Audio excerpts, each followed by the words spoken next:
Welcome to the FaceTime with God podcast. I'm your host, Kay Farrar, and yes, you have tuned in to the right place because we're bringing Christ to the culture and the culture to Christ because the gospel's not for old times, it's for all times. So we've got relevant topics, real people, and we're starting right now. So how do you feel? You know, it's so funny because I haven't said it recently, like on the program, but I am in my later life for some reason. You know, I like sneakers now. Picked up the shoes, and yeah, I said I wasn't gonna put them down, but I guess a little sneakerhead. I had to be honest. I understand. And but in a lot of ways, you know, but growing up, you know, you might get some kids. Oh, yeah. I had all the back streets. I think kids. All the pick and pays. And maybe one time we got some Converse or something. But, yeah. Not me. I mean, like, maybe one time. Right. So, growing up, and maybe that's why I sort of like them a little bit now, or just, you know, a few fashion things. One of the things I wanted to do was that's kind of why we dress down and everything. Oh, yeah. Because I want to kind of present a good image in the community. Sure. In other words, to kind of dial it back sometimes on the emphasis we put on the outward part. Yeah. But how do you feel about that? And even like in the schools, just like we said, you know, sometimes in some places, you know, here as well, they will hold you up for some sneakers. And then you got kids in school with $200,000 $200 Jordans on.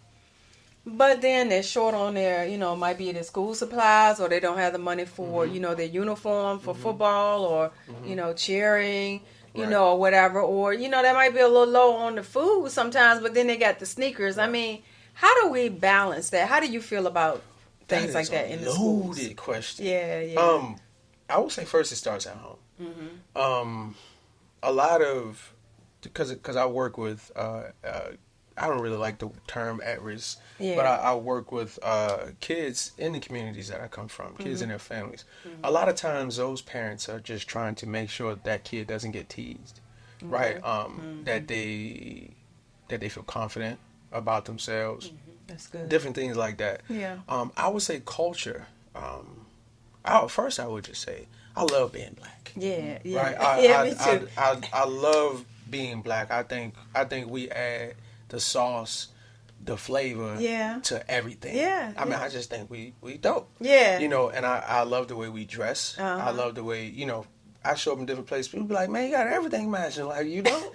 You know, like, so it's like, it's us. And I love being us. But being able to have, you know, my worldview changed as a 17-year-old. Flipped the switch for me. I still love fashion. I still love things, but I begin to value other things over those materials. So I love shoes. I have a closet full of them. But I only purchase them when I can. Right. And they aren't first. So you know, to answer that question, it's not a priority for me to have them. Right. If I get them, my kids have them too, right? I like that. So, like, if Dad's going to get something, I'm coming back with him for you too. Or we go pick out something together.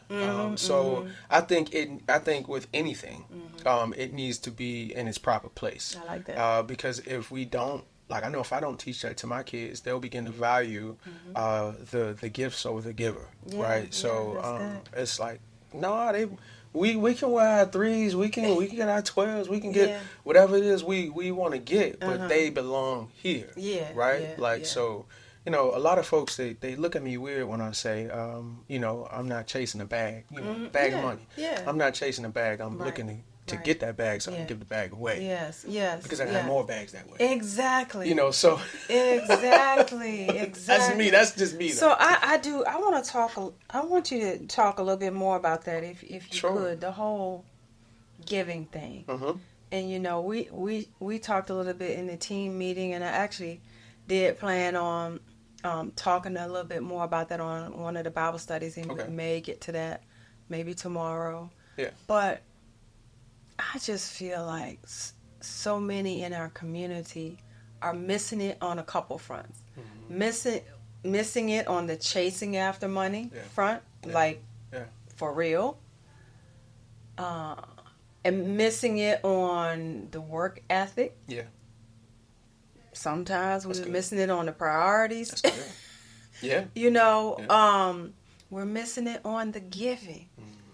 And when I say missing it, it's almost like if you go to give, they just it's good to be extravagant giving, but it's like, but you don't go and give away the grocery money. Mm-hmm. Oh, I'm with you on that. And then the next week we don't got no groceries. Right. It just comes with stewardship. It just comes with being wise. You know what I'm saying? Now, it would have to be a very, very special case and special faith involved if God tells you to give away the grocery money or your rent money. Right. Mm. But sometimes they just so my friend needed that car broke down. And you're like, baby, we got to eat next to the kids got to go to school. Right.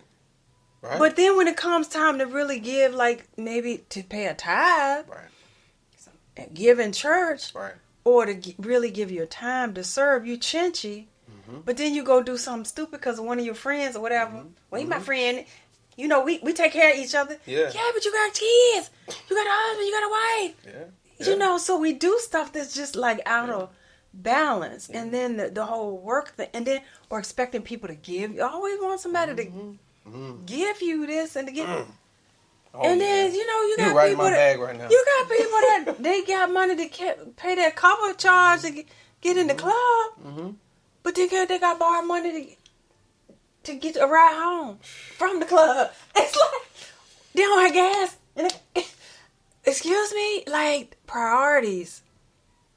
So, what is it? How can we get? And it's just like you say, we love our culture, we love our people. Right. But how did it get so flipped like this, upside down? That's a loaded question. So I wanna answer it. I want to say a couple of things. Okay. These are on some good topics. These are real things. Yeah, they are. They're great things. First, I think folks have it backwards because we hear it. We hear it all the time. And we hear it in culture. You know, money is the root of all evil. It's not. Exactly. It's the love of it. Exactly. You know, because we can do great things with money if you steward it right. If you're not selfish. If you understand it doesn't belong to you anyway. Exactly. I can do a lot of great things with money. You know, I can make sure the kids have the right books. Yeah. I can make sure, you know, things aren't missing that should be in place. Right. You can do a lot of great things with money if you have the right heart. But innately, we're selfish. It's about us. You know, whether you come from affluent family or whether you come from a broken down situation. We all want what we want, and it's my right to have it. It's called sin. You know, just being honest. It's the pride of life. You know, it's mine. You know, why am I giving it to you? Because we're chasing happiness. And this is, I don't know, I hope I don't get too far off topic. I don't think I am, no, you could. But we're chasing things that we think are going to make us happy, you know, and I'm not looking for happiness, I'm looking for joy. Right? Because joy is what you have in the peaks and in the valleys. And if you're really looking at the valley correctly, right, you understand that that's where real things happen. Yeah. And that those peaks are the rest. Catch your breath, go back down to the valley. Because that's where the real work happens at.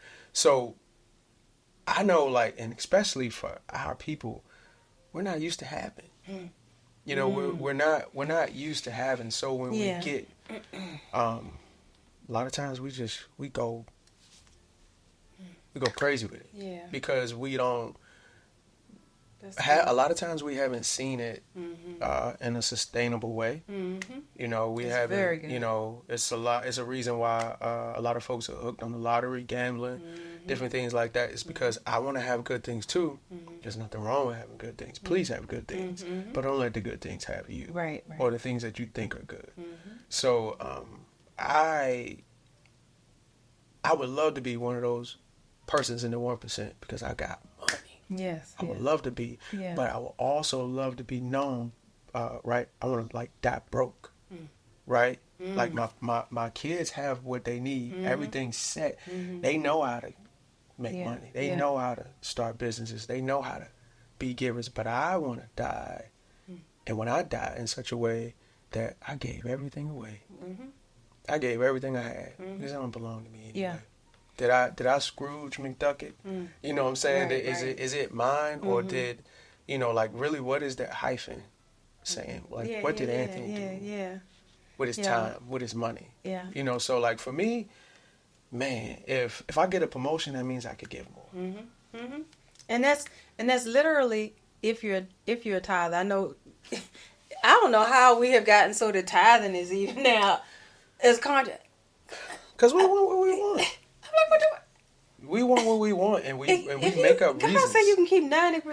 Just give the 10%. Give the 10%. Never gonna argue down on the tithing, and it confuse people. We need a little guideline. Yes, give more, but start with the tithe. That's how I feel about it.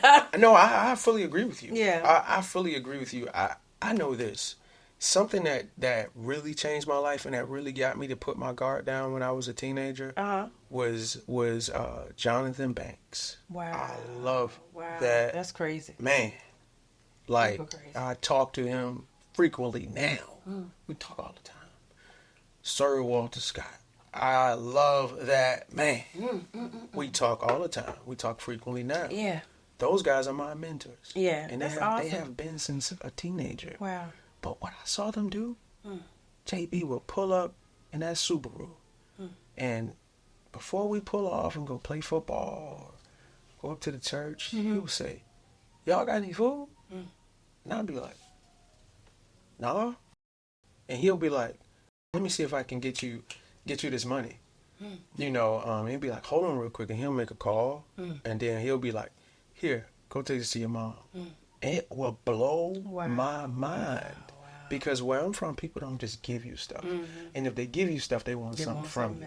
And they didn't want anything from me. They just wanted to see me happy. And they really wanted to see me have joy outside of, my current situation. Yeah. And that stuff right there, I'm talking like stuff that we come with in our culture, that and we're worshiping the money. It's like that stuff was like dug up out of me just by the simple things that was happening that you saw. And so with that, let's fast forward to what you're doing today, and tell us a little bit about that. And also, Rock, I wanted to talk a little bit about music. Sure. I wanted to talk about a few things. Sure. And I'm trying to figure out how we're going to do it. I got you. I can flow with you. I don't know how we're going to get everything in. I got you. Let's roll. So what I do now. Okay. I'm a social worker. Okay. I didn't think I could go to college. Okay. It was Jonathan, Sir Walter, and those guys who said, no, you can actually, let me show you. Wow. I thought it was stupid. I thought I was dumb. The guidance counselors weren't coming to tell me I could do X, Y, and Z. Wow. They love I played football though.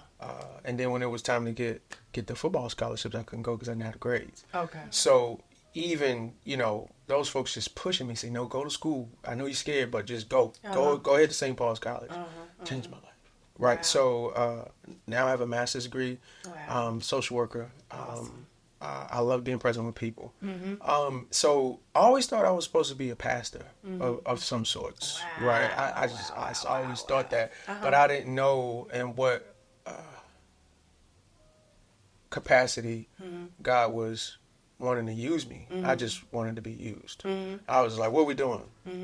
So whether that was music, I'll touch the music first, then we're going to speak. Okay. But whether that was music or anything like that, so I learned to make the music at Youth Empowerment Station. It was back in the cave, right? In the rap cave. You know what I mean? Like I didn't know then that music was therapy for me. Okay. It was a big way for me to release not having my brother anymore, and just being alone. And he was always rapping and always. I'm like, man, he would have loved this beat. Wow. So I learned to love the music, and I didn't know I could express myself that way. Okay. And that's led to plaques, awards. Okay. Netflix, kids movies, different music placements and sync license and stuff like that. Like so. That's in the past. Or are you still producing? Oh, I do it now. I didn't know that. Yeah. So why you tell me? All right, so look, what do you produce on? Just all right, we're getting nuts and bolts just for a second. What do you in Fruity Loops? You in Pro Tools? FL Studio. Okay, I figure you in Fruity because it's like volume 2. I think it's like at 20 something now. Okay. I love FL. I know it like any DAW is great. But I would just say it's you and how you. Yeah.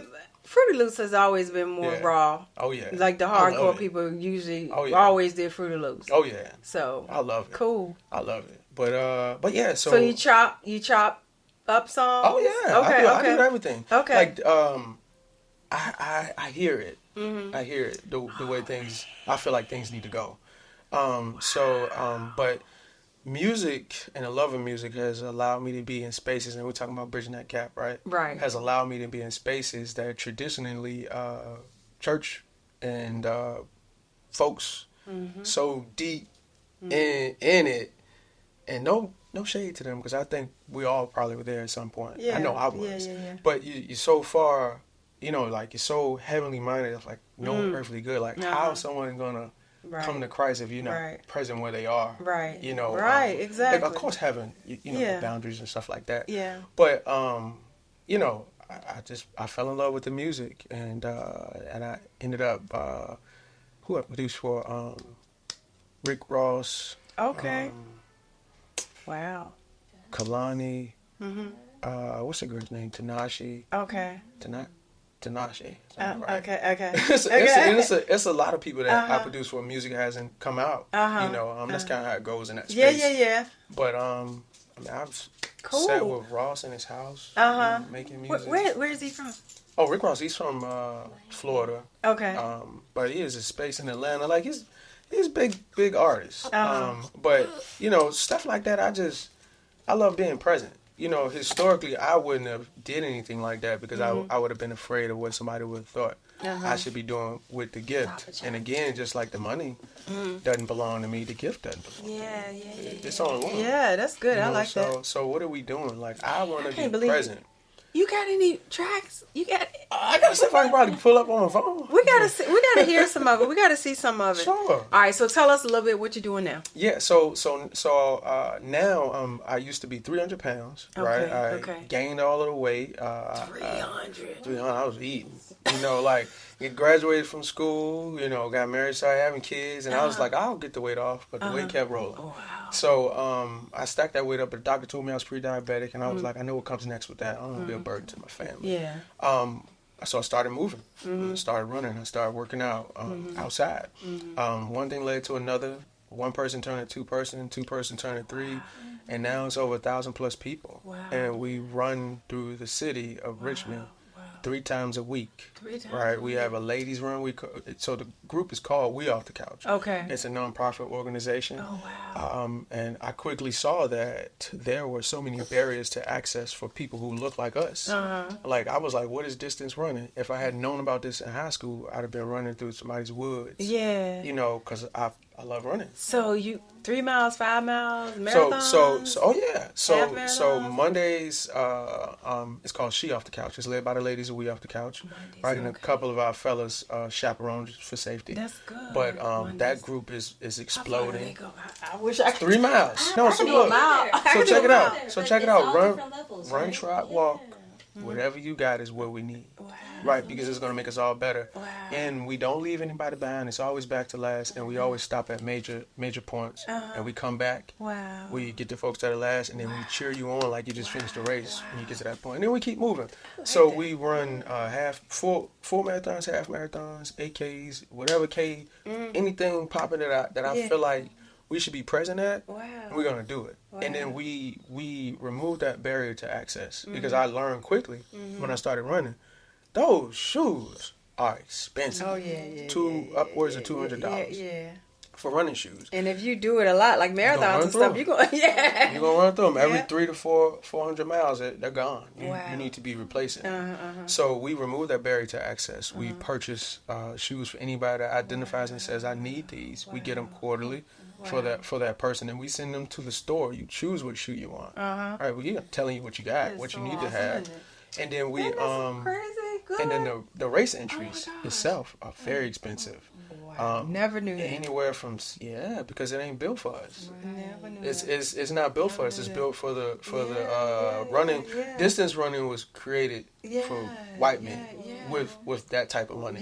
The racing, the running, that type of stuff. So we remove that barrier as well. We pay for those race entries. And you think that people it's crazy would champion stuff like that, and some people do, but other people don't want you there. Well, we'll champion it, and as a matter of fact, we're gonna put all whatever you give us, we'll put it on the screen. How people can sign up. You send us links, whatever. Absolutely. We will definitely do it. Absolutely. And I know you got to get to your kids and different things like that, but I haven't gotten to half of the stuff that no, seriously. I come back. I haven't gotten to half of the stuff because for real. We got some stuff we're working on, and I got to figure out how I can connect with the parent thing. Show. Yeah, I heard it. Yeah, and I'll be honest with you, as far as I'm concerned. Touched on education. And that's like one of the main. We're partnering with RPS as well. Yeah, I got to get with you, and I mean, like maybe we can get together. I can come, whatever, like real soon because we got proposals and stuff we're putting together. I said, like seriously, like really, like for real. Yeah, I don't know everything. I just know people like you. We gotta collaborate. Some things it may take a minute. I'm not saying it's gonna be tomorrow. But we start today. Yeah. I'm with you. You let me know. And I'll be there. Absolutely. Ain't nothing changed with me. I just got You don't look. You look exactly the same. It looks like you haven't changed at all. You look like you haven't changed at all. Like for real. For real. So thank you for coming. Thank you for having me. We do want to play some of your music. We want to feature some stuff, and we definitely want to have you back when we can. So. Absolutely. So give it up for The Rock. The Rock is in the building. The Rock. Give it up.